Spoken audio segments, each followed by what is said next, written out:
से पहले प्रार्थना करें। हमारे स्वर्गीय पिता, हम धन्यवाद करते हैं आज की सुबह के लिए, आपके चरणों में आने के लिए आपने हमें मौका दिया। भजन के द्वारा प्रभु आपकी आराधना करने के लिए, आपकी स्तुति करने के लिए आपने सहायता करी। प्रभु वचन के लिए हम विनती करते हैं, आपका आत्मा प्रभु आपका वचन हमें खोल कर दे।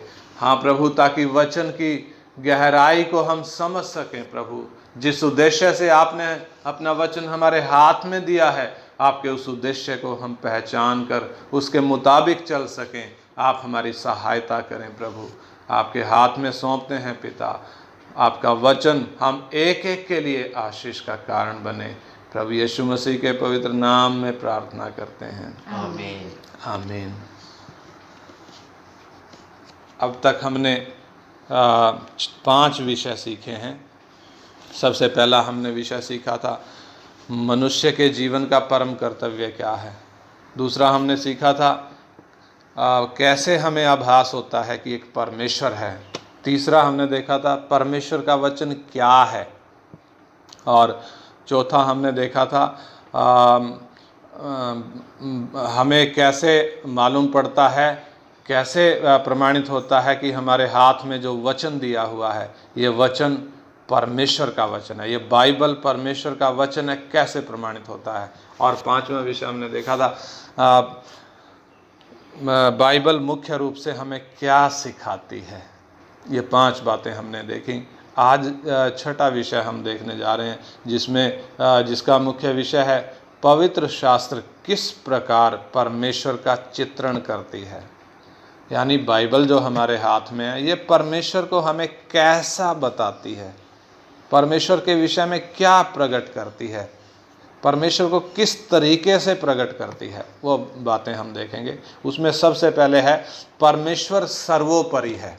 बाइबल के अनुसार परमेश्वर सर्वोपरि है, यानी he is the most high God.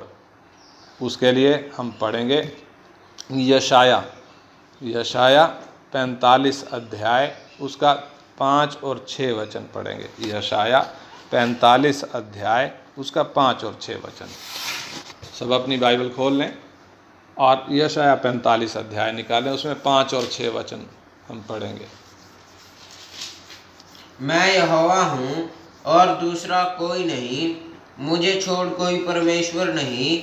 यद्यपि तू मुझे नहीं जानता तो भी मैं तेरी कमर कसूंगा, जिससे उदयाचल से लेकर अस्ताचल तक लोग जान ले कि मुझ बिना कोई है ही नहीं। हाँ, इधर परमेश्वर कहता है, परमेश्वर वास्तव में अपना परिचय इधर दे रहा है। परमेश्वर अपना परिचय देते समय क्या कहता है? मैं यहोवा हूँ और दूसरा कोई नहीं, यानी मेरे अलावा दूसरा और कोई नहीं, मुझे छोड़ कोई परमेश्वर नहीं। यद्यपि तू मुझे नहीं जानता तो भी मैं तेरी कमर कसूंगा, जिससे उदयाचल से लेकर अस्ताचल तक, यानी जहाँ से सूरज निकलता है वहाँ से लेकर और जहाँ सूरज छिपता है वहाँ तक लोग जान लें कि मुझ बिना कोई है ही नहीं। यानी परमेश्वर सारे ब्रह्मांड में, सारी धरती में परमेश्वर ही सर्वोपरि है। परमेश्वर का मतलब है परम ईश्वर, यानी परमेश्वर ईश्वरों में एक ईश्वर नहीं है, बल्कि वो परम ईश्वर है, यानी सर्वोच्च है, परम प्रधान है।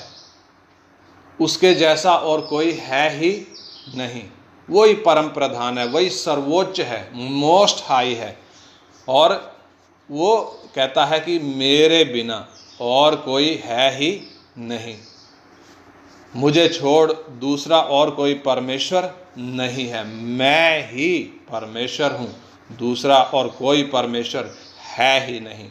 इस बात को समझने के लिए, परमेश्वर के इस कथन को समझने के लिए हम 1-2 उदाहरण देखेंगे। परमेश्वर ने किस तरीके से प्रकट किया कि वो सर्वोपरि है। पृथ्वी में बड़े बड़े सम्राट हुए हैं, बड़े बड़े राजा हुए हैं, बड़े बड़े महाराजा हुए हैं, और उन्होंने सारी पृथ्वी को अपने नियंत्रण में लिया है। जैसे आज अमेरिका है, सुपर पावर है, वैसे ही अलग अलग समयों में अलग अलग सुपर पावर होते रहे हैं। एक बार फिरौन सुपर पावर था, किस समय में? जब इस्राएल मिस्र में गया, उस समय फिरौन सुपर पावर था। फिरौन यानी मिस्र, फिरौन वहाँ का राजा, वो सुपर पावर था। सारी पृथ्वी पर जितने देश थे, सबसे ज़्यादा ताकत उसकी थी। इसलिए लोग समस्या के समय में, अकाल के समय में उधर की ओर रुख करते थे। क्यों उधर की ओर रुख करते थे? अगर कहीं कुछ खाने को नहीं मिला, वहाँ जरूर मिलेगा। इसलिए आइए हम उस सुपर पावर के विषय में देखें। हम देखें वहाँ का जो फिरौन वहाँ का राजा है, वो सुपर पावर होते हुए फिरौन के द्वारा परमेश्वर ने क्या कहलवाया। यूसुफ मिस्र में गया। यूसुफ का जीवन देखें तो 13 लंबे साल वो कष्ट में से होकर गया। घोर अंधकार का समय था उसके जीवन में। चारों तरफ देखने से कहीं से कोई आशा दिखती नहीं थी, कहीं से कोई आशा की किरण दिखाई नहीं देती थी, कोई उजियाले की किरण कहीं से नहीं दिखती थी। बल्कि 13 लंबे साल जब वो कष्टों में से होकर गया, बहुत ही निराश हुआ होगा, परेशान हुआ होगा, लेकिन एक बात हम निश्चय जानते हैं, वो परमेश्वर पर भरोसा रखता था। परमेश्वर पर उसका जो विश्वास था, उस विश्वास को उसने डिगने नहीं दिया। इसलिए जब पोतीफर की पत्नी आई, वो कहता है, ऐसा पाप करके मैं परमेश्वर की नज़रों में ये बड़ा पाप नहीं करना चाहता, ऐसा काम करके मैं परमेश्वर की नज़रों में ये पाप नहीं करना चाहता। यानी परमेश्वर का कितना भय है उसके जीवन में। हम देखते हैं जब वो जेल से निकला और परमेश्वर ने उसको ऊंचा किया, एक समय आया जब उसके कष्ट का टाइम खत्म हो गया, परमेश्वर ने उसको मिस्र का प्रधानमंत्री बना दिया। और हुआ कैसे? परमेश्वर ने फिरौन को 2 स्वप्न दिखाए। 2 अलग अलग स्वप्न थे, लेकिन उनका अर्थ एक ही था, और मिस्र में कोई था नहीं जो इन स्वप्नों का अर्थ बता दे। तब यूसुफ ने वो स्वप्न का अर्थ बताया। ना केवल स्वप्न का अर्थ बताया, बल्कि उसने एक बुद्धिमान व्यक्ति के जैसे मिस्र में ऐसी व्यवस्था लागू करी कि 7 साल का जो उधर अकाल आना था, उसके लिए पहले से ही उसने इस रीति से इंतजाम किया कि फिरौन उसके सामने नतमस्तक हो गया। फिरौन क्या कहता है, उस बात को हम पढ़ेंगे। उत्पत्ति 41 अध्याय का 42 से 45। उत्पत्ति 41 अध्याय उसका 42 से 45। 42 से 45।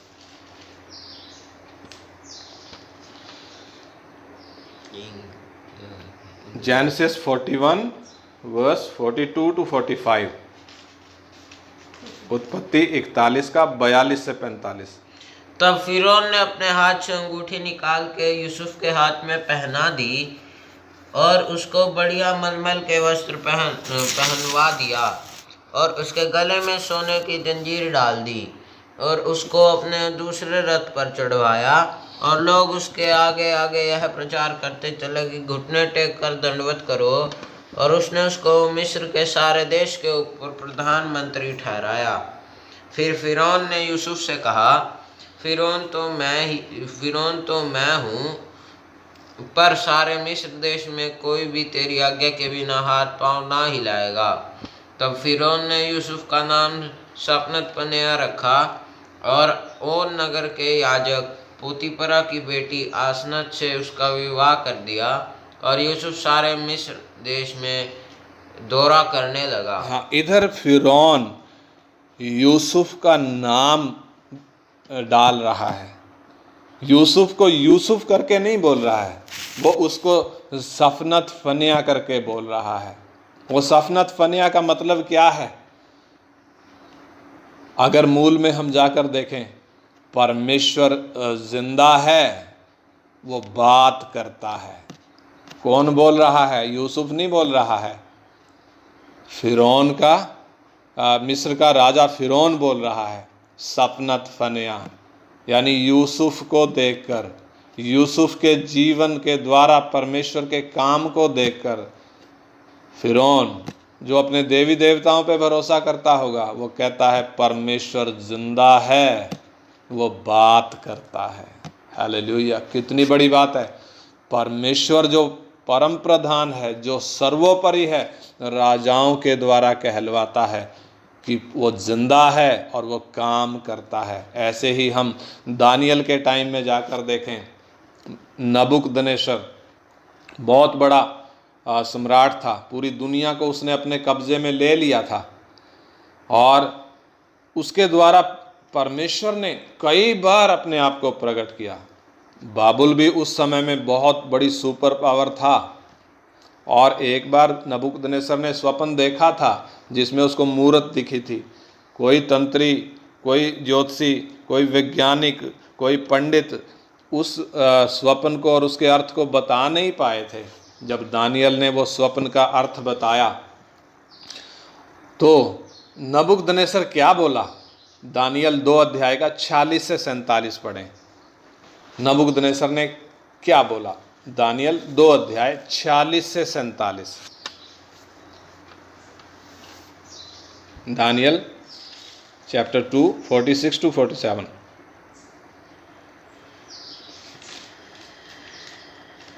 दानियल 2 अध्याय का 46-47। इतना सुनकर नबूकदनेस्सर राजा ने मुंह के बल गिरकर दानियल को दंडवत किया और आज्ञा दी कि उसको भेंट चढ़ाओ और उसके सामने सुगंध वस्तु जलाओ। फिर राजा ने दानियल से कहा, सच तो यह है कि तुम लोगों का परमेश्वर, सब ईश्वरों का ईश्वर, राजाओं का राजा और भेदों का खोलने वाला है, इसीलिए तू यह भेद प्रकट कर पाया। हाँ, देखो क्या कथन है नबूकदनेस्सर का। सच तो यह है कि तुम लोगों का परमेश्वर, सब ईश्वरों का ईश्वर, राजाओं का राजा और भेदों का खोलने वाला है।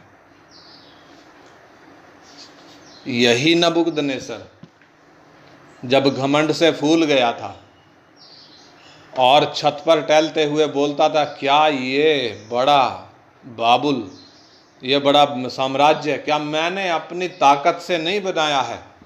आकाशवाणी हुई, ऊपर से आवाज़ आई, स्वर्ग से आवाज़ आई कि तू मनुष्यों में से निकाला जाएगा और तू घास खाया करेगा, जानवरों के साथ तू घास खाया करेगा। इसी नबूकदनेस्सर को परमेश्वर ने, आप जानते हैं, उसको घास खिलाई, उसको घास खिलाई। इतने बड़े सम्राट को किसने घास खिलाई? परमेश्वर ने। कैसे? वो भी जब वो घास खिलाने के बाद जब वो अपनी असलियत में आया, यानी जब हम अपनी देसी भाषा में बोलें तो जब उसकी अकल ठिकाने आई, तो वो क्या बोलता है? उसने क्या बोला? परमेश्वर के विषय में क्या बोला? दानियल 5 का हम पढ़ें।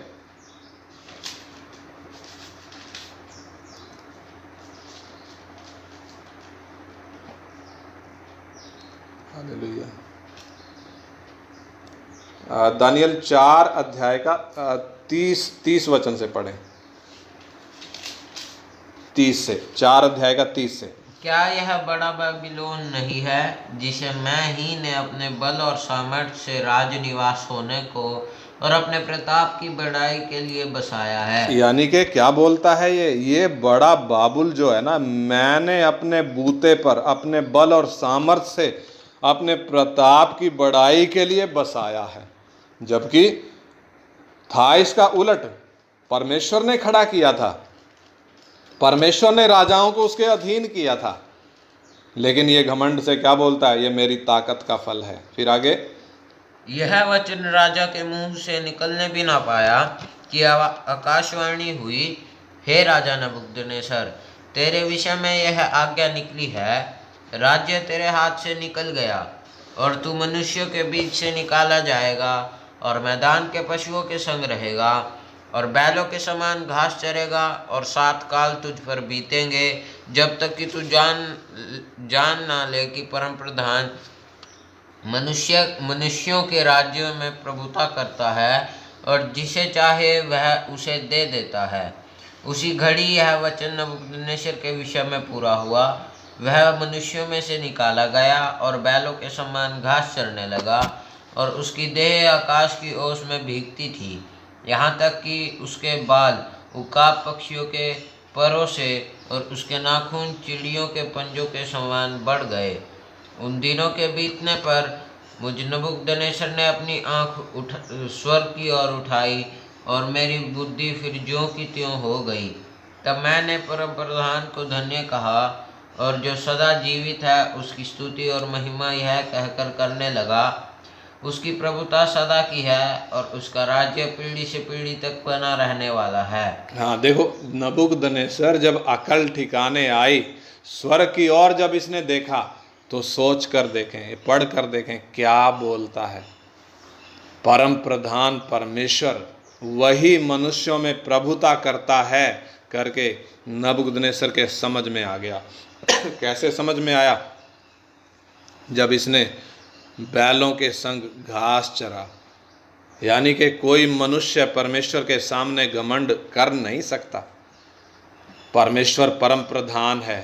हम शद्रक मेशक अबेदनगो के बारे में भी पढ़ते हैं किस रीति से इसी नबूकदनेस्सर ने एक बड़ी मूर्त बनाकर दूरा के मैदान में खड़ी करी थी और उसको दंडवत करने के लिए बोला था। शद्रक मेशक अबेदनगो ने जब दंडवत नहीं किया, उनको आग के भट्टे में डाल दिया गया। आग के भट्टे में अद्भुत रीति से परमेश्वर ने उनको बचाया। 3 को डाला था, बांध कर डाला था, लेकिन चौथा भी बांधने वालों को, यानी राजा और उसके हाकिमों को वो चौथा भी दिखाई दिया था। वो कौन था चौथा? वो उसका रूप परमेश्वर के पुत्र के समान था। और जब उसने ये देखा, उस वक़्त वो बोलता क्या है? और वो 3 अध्याय में हम पढ़ते हैं, उसमें भी वो कहता है, इसलिए अब मैं आज्ञा देता हूँ कि देश देश और जाति जाति के लोगों और भिन्न भिन्न भाषा बोलने वालों में से जो कोई शद्रक मेशक और अबेदनगो के परमेश्वर की कुछ निंदा करेगा, वो टुकड़े टुकड़े किया जाएगा और उसका घर घुरा बनाया जाएगा, क्योंकि ऐसा कोई और देवता नहीं जो इस रीति से बचा सके। यानी कि परमेश्वर परम प्रधान है, मोस्ट हाई है, सर्वोपरि है। अपने कामों के द्वारा बराबर परमेश्वर ये प्रकट करता आया है। बड़े बड़े राजाओं के सामने, बड़े बड़े शासकों के सामने, सम्राटों के सामने परमेश्वर इस बात को प्रकट करता आया है। दानियल को भी हम देखते हैं, जब शेरों की मांद में उसे डाल दिया गया, शेरों का मुंह परमेश्वर ने बंद कर दिया, तब उस वक़्त का मादी फारसियों का जो राजा दारा था, उसने भी अपने राज्य में चिट्ठियाँ लिखी थी। और उन चिट्ठियों में क्या बोला था? उसने भी ऐसा ही बोला था। उधर अगर हम 6 अध्याय में पढ़ें तो 6 अध्याय का 26-27 वचन पढ़ें तो उधर लिखा है, मैं ये आज्ञा देता हूँ कि जहाँ जहाँ मेरे राज्य का अधिकार है और वहाँ के लोग दानियल के परमेश्वर के सम्मुख कांपते और थरथराते रहें, क्योंकि जीवता और युगान युग तक रहने वाला परमेश्वर वही है। उसका राज्य अविनाशी और उसकी प्रभुता सदा स्थिर रहेगी। जिसने दानियल को सिंहों से बचाया है, वही बचाने और छुड़ाने वाला है और स्वर्ग में और पृथ्वी पर चिन्हों और चमत्कारों का प्रकट करने वाला है। यानी ये राजा परमेश्वर को मानते नहीं थे, जिनका हमने जिक्र पढ़ा। अन्य जाति थे, ये अपने देवी देवताओं को पूजने वाले होंगे, परमेश्वर से कोई मतलब इनका था नहीं। लेकिन परमेश्वर ने किस रीति से इनके मुख से जो बातें कहलवाई, इनके द्वारा जो आज्ञाएं निकलवाई, क्या प्रमाणित करती हैं? परमेश्वर को छोड़ दूसरा और कोई है नहीं। यानी परमेश्वर ही सर्वोपरि है। इस सर्वोपरि परमेश्वर पर पुराने नियम के संत लोग भरोसा करके चले। और भरोसा कैसे किया? उनको वायदा किया था, असली चीज उनको दी नहीं थी, देने का वायदा किया था। असली चीज हमें दी है परमेश्वर ने, हमें वायदा नहीं है, बल्कि हमें वो चीज दे दी गई है। वो चीज क्या है? वो है अनुग्रह, उद्धार यीशु मसीह के द्वारा। उसने यीशु मसीह को हमारे जीवन में दे दिया है, पवित्र आत्मा दे दिया। यानी ये काम जो हमारे जीवन में परमेश्वर ने किया है, पुराने नियम के संतों को सिर्फ वायदा ही किया था। आदम को अदन की वाटिका में निकालते समय में उसने बोला था स्त्री का संतान आएगा। उसने अब्राहम को, इसहाक को, याकूब को बोला था कि तेरे वंश के द्वारा पृथ्वी के सारे कुल आशीष पाएंगे, यानी तेरा वंश ऐसा होगा। परमेश्वर के इन वायदों को वो लोग अपने जीवन में धारण करके चले, उनको पकड़ कर चले, उन पर भरोसा करके चले, और परमेश्वर विश्वास योग्य है ये मान कर चले। इसलिए इब्रानी 11:16 में लिखा है, परमेश्वर उनका परमेश्वर कहलाने में नहीं लज्जाता। यानी कि परमेश्वर क्या कहता है? यूसुफ के विषय में देख लो, दानियल के विषय में देख लो, अब्राहम, इसहाक, याकूब के विषय में देख लो, एलिया के विषय में देख लो। परमेश्वर लज्जाता नहीं है ये कहलवाने में कि मैं उनका परमेश्वर हूँ। वरन परमेश्वर बार बार कहता है, मैं अब्राहम का परमेश्वर, मैं इसहाक का परमेश्वर, मैं याकूब का परमेश्वर। बार बार परमेश्वर बोलता है। क्यों बोलता है?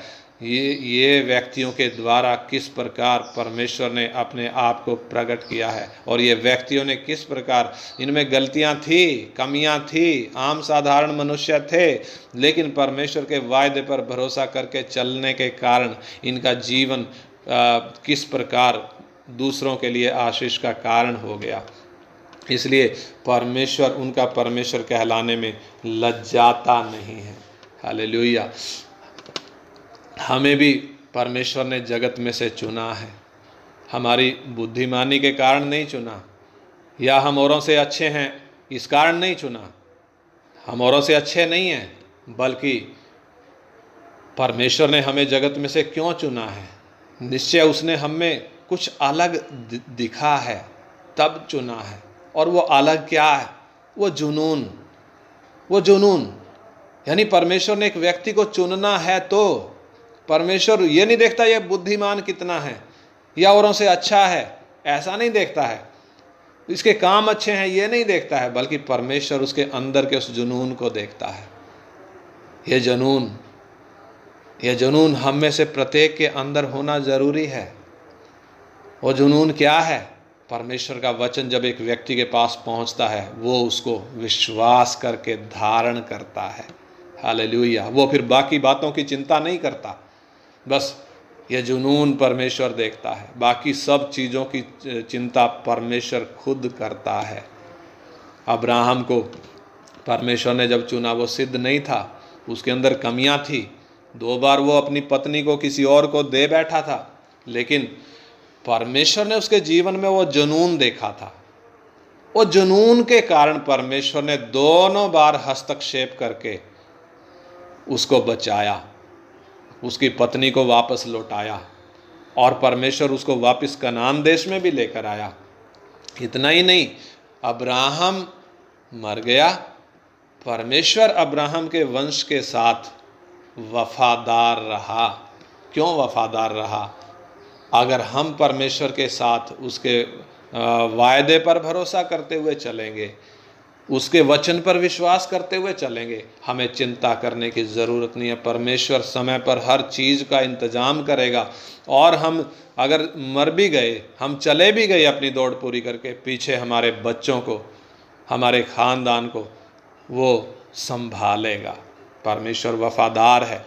अब्राहम ने मकपेला की ज़मीन खरीदी थी, आपको याद होगा। क्यों खरीदी थी? अपने मुर्दे गाड़ने के लिए। कनान में परमेश्वर अब्राहम को लेकर आया, कनान देने का वायदा किया, लेकिन कनान देश में पहुंचने के बाद भी कनान देश परमेश्वर ने उसको दिया नहीं। वायदा किया है कि ये देश मैं तेरे वंश को दूंगा। ऐसे में अब्राहम कभी इस जगह, कभी उस जगह, कभी उस जगह तंबू गाड़ता फिरता था, तंबुओं में रहता था।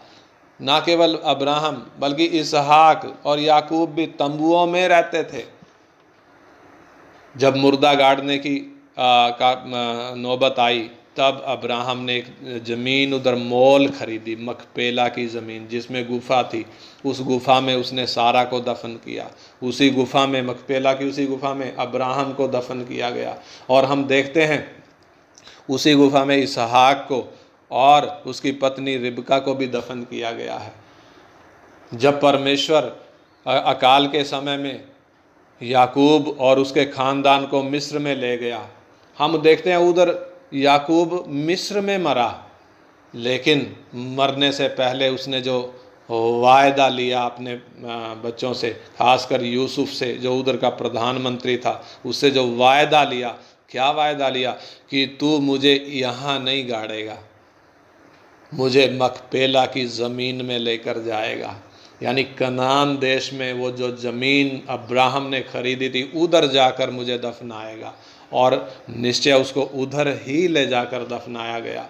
और आगे हम देखें, यूसुफ जब मरा, मरने से पहले उसने भी वायदा लिया था अपनी संतानों से। क्या बोला था? मेरी हड्डियों को तुम यहाँ नहीं छोड़ना। परमेश्वर अपने वायदे के मुताबिक, अपनी वाचा के मुताबिक निश्चय तुम्हारी सुधि लेगा और तुम्हें इधर से निकाल कर लेकर जाएगा, और तुम साथ में मेरी हड्डियों को भी लेकर जाना। और कहाँ दफनाना इनको? मकपेला की ज़मीन में दफनाना। हम देखें तो इन लोगों को उस मकपेला से, उस कनान से इतना क्या लगाव था। अरे हड्डियां तो कहीं भी दफना सकते थे, कहीं भी गाड़ सकते थे। इनको क्या जुनून था उसके विषय में कि हमें मकपेला में ही जाना है।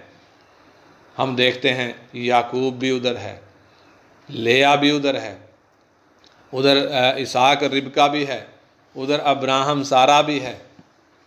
उस जगह से इतना प्यार इनको क्यों है? क्योंकि इनको मालूम है परमेश्वर ने यह देश देने का हमें वायदा किया है, यह देश हमें देने का वायदा किया है। वो जुनून उनके अंदर था। आज मैं और आप सोच कर देखें, हमें इस धरती का देश कनान देने का वायदा नहीं है, हमें स्वर्गीय राज्य अनंत काल तक देने का वायदा है। वो चीज़ें जो आँख ने नहीं देखी, जो कान ने नहीं सुनी, जो मनुष्य के चित्त में भी नहीं चढ़ी, परमेश्वर ने अपने प्रेम रखने वालों के लिए वो चीज़ें तैयार की हैं, वो राज्य तैयार किए हैं। प्रभु यीशु मसीह ने बोला, मैं जाता हूँ, तुम्हारे लिए जगह तैयार करने जा रहा हूँ, और फिर आऊँगा, तुम्हें ले जाऊँगा, ताकि जहाँ मैं रहूँ वहाँ तुम भी रहो। यानी अब्राहम से, इसहाक से, याकूब से कितनी ऊंची बुलाहट मुझे और आपको है, लेकिन उनके जीवन में हम एक जुनून देखते हैं। परमेश्वर को वो जुनून चाहिए, बाकी बातों की वो अपने आप चिंता कर लेता है। ये मोस्ट हाई गॉड, ये परम प्रधान परमेश्वर, ये सर्वोपरि परमेश्वर, सम्राटों ने जिसके सामने घुटने टेक दिए, बड़े बड़े राजाओं ने जिसके सामने घुटने टेक दिए, और जिन पुराने नियम के संतों में हमने देखा जिनको उसने बुलाया, उस जुनून के साथ वो उसके पीछे चले। आज के समय में मैं और आप सोच कर देखें, उस परम प्रधान परमेश्वर के सामने कैसे व्यवहार करते हैं। जब हम प्रार्थना करते हैं, हम कैसे व्यवहार कर, उससे बात कैसे करते हैं, उस परम प्रधान से हम बात कैसे करते हैं। फिरौन ने बोला ज़फ़नत फ़निया, यानी वो जिंदा है और बात करता है। हमने नबूकदनेस्सर और दारा को भी देखा, उन्होंने क्या कहा। हमने पुराने नियम के संतों का जुनून भी देखा। मैं और आप अपना जीवन देखें, हम परमेश्वर के सामने कैसे व्यवहार करते हैं। वचन पढ़ते समय में क्या हमें मालूम है हम ये परम प्रधान परमेश्वर का वचन है? हम इसको पढ़ते कैसे हैं? हम इसको लेट कर नहीं पढ़ सकते।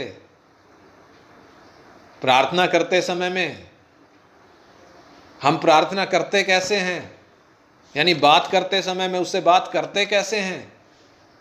क्या हमारे जीवनों में वो जुनून है? जो अब्राहम में था, जो इसहाक में, याकूब में, यूसुफ में था, पुराने नियम के संतों में था, जिनके विषय में परमेश्वर कहता है, वचन लिख कर दिया है, परमेश्वर उनका परमेश्वर कहलाने में नहीं लज्जाता। क्या मेरे विषय में, आपके विषय में भी ऐसा ही है, या कहीं ऐसा तो नहीं हम उसकी लज्जा का कारण बन जाते हैं? दूसरे हमें देखकर परमेश्वर की प्रशंसा करते हैं या दूसरे हमें देखकर कुछ और ही करते हैं? आइए हम अपने जीवन के विषय में इन बातों को जांचें और प्रार्थना करें। उस परम प्रधान परमेश्वर के सामने आने का हमें सौभाग्य मिला है। हम उसके सामने आ नहीं सकते थे, हम उसके सन्मुख आने के लायक नहीं थे। हम अन्य जाति थे, खतनाहीन थे, ईश्वर रहित थे, मिलाप के तंबू में हमारे लिए कोई जगह नहीं थी, यरूशलेम के मंदिर में हमारे लिए कोई जगह नहीं थी। लेकिन परमेश्वर का धन्यवाद हो, मंदिर का पर्दा ऊपर से नीचे तक फटकर 2 हिस्से हो गया जब यीशु मसीह ने क्रूस पर प्राण दिया। यानी हमारे लिए रास्ता खुल गया। क्रूस पर टंगी हुई उस देह में से होकर एक नया और जीवता मार्ग खुल गया जो अनुग्रह के सिंहासन तक पहुंच गया। मुंह खोलकर प्रार्थना करें, अपने जीवनों को जांचें, देखें क्या मैं अपने जीवन में परमेश्वर का उतना भय मानता हूँ? उससे बात करते समय में मैं बात कैसे करता हूँ? उसका वचन पढ़ते समय में मैं कैसे पढ़ता हूँ? क्या मेरे जीवन में उसके प्रति उतना आदर, उतना जुनून है जो जुनून हमने पुराने नियम के संतों में देखा? मकपेला की भूमि से इतना प्यार क्यों चाहते हैं हम वहाँ दफन हों? उनको कनान की ज़मीन से इतना प्यार क्यों, जबकि अभी दी नहीं गई है, दी जानी है, वायदा ही है। उनको इतना प्यार क्यों? उनको परमेश्वर के वो वायदे पर उतना भरोसा था, उतना जुनून था। उनसे कहीं बढ़कर परमेश्वर का विषय हम पर खुला हुआ है। उनसे कहीं बढ़कर परमेश्वर को हम जानते हैं। वो पवित्र आत्मा के विषय में नहीं जानते थे, वो नया जन्म के विषय में नहीं जानते थे। उनके पास बाइबल भी नहीं थी, सिखाने वाले भी नहीं थे, उनका मन भी बदला नहीं गया था, तो भी उनके मनों में वो जुनून था। उस जुनून के कारण परमेश्वर उनको लेकर चला। परम प्रधान सर्वोपरि परमेश्वर उनके जीवनों के द्वारा प्रकट हुआ। आज उसने मुझे और आपको चुना है। हमारे जीवनों की स्थिति क्या है? आइए हम अपने जीवनों को देखें, जांचें और प्रार्थना करें। Hallelujah, hallelujah. हमारे स्वर्गीय पिता, हम धन्यवाद करते हैं इन वचनों के लिए जो आपने हमें सुबह के पहर में सीखने समझने के लिए दिए हैं। बाप, ये वचन हम एक एक के लिए आशीष का कारण बने। बाप, इस वचन के प्रकाश में हम अपने जीवनों को जांचें, हम अपने जीवन को जांचें प्रभु, और हर एक उस उलझाने वाले पाप को, हर एक उस रोकने वाली दीवार को, उस बंधन को हम दूर कर सकें, ताकि जो दौड़ हमारे सामने रखी है उस दौड़ को जुनून के साथ पूरा कर सकें। बाप, हमें से प्रत्येक की सहायता आप करें प्रभु। पवित्र आत्मा हमारे जीवनों का नियंत्रण लेकर हमारी अगुवाई करें प्रभु, ताकि हम इस वचन के अनुसार कदम बढ़ा सकें। आप हमारी सहायता करें। आपके हाथ में प्रभु हम अपने जीवन सौंपते हैं। प्रार्थना हमारे उद्धारकर्ता और प्रभु यीशु मसीह के पवित्र नाम में मांगते हैं। आमीन, आमीन, आमीन।